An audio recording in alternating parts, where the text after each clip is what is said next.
որոշակի կայացած դպրոցների, ոլորտային ուղղությունների, դպրոցների քանդվելը եւ սերունդով չլրացվելը իր հերթին կամ չտեղափոխվելը, այսինքն վերել են բավականին բարդ եւ ծանր վիճակ, հա։ Օրինակ նայի, պարզագույն օրինակ ես բերեմ։ Մասնագետներ, որոնք այսօր կան, աշխատում են, շարունակում են տարիքով անգամ, հա,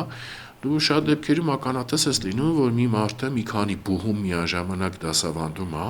որը ասել վատ բան է, չէ, բայց դա նշանակում է, որ նրա սոցիալական վիճակից սկսած այն պատշաճությունը չունի, որ նա ստիպված է լինում քանի տեղի վրա կիսվել, ինչ-որ իմաստով, հա,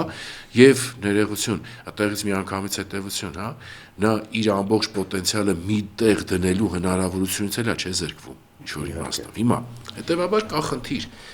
Այո, պետք է ֆիքսել, որ ունեցել ենք, այո, կարող ենք հպարտանալ, որ ունեցել ենք, բայց հիմա պիտի այդ միֆից դուրս գանք, իրականության մեջ այդ պոտենցիալը վերադարձնենք ու զարգացնենք։ Եթե մենք այս քայլը չենք անում, մենք ավտոմատ մեզ մղում ենք իմիտացիայի դաշտ։ Ավելի շատ ձև թափելու, իհարկե, ավելի շատ ձև թափելու, ավելի շատ ուղղակի կենաց ասելու, քան իրականության։ Հետևաբար, այո, ստեղ դրոշը պիտի վերցնի պետությունը։ Իր համար պիտի լինի միանշանակ մի բան, հա, որ պոտենցիալի մեջ դիտում ենք եղած փորձը, ավանդույթները, հասկանում ենք, որ այդ պոտենցիալը վերականգնման խնդիր ունի, այդ թվում թեկուզ եւ դուրս գնացած մասնագետներին նորմալ պայմաններով ներս բերելով եւ նրանց պոտենցիալը օգտագործելով որպես արդեն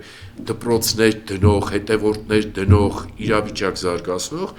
շատ լուրջ ինվենտարիզացիա Սփյուռքում, շատ լուրջ ինվենտարիզացիա, հա,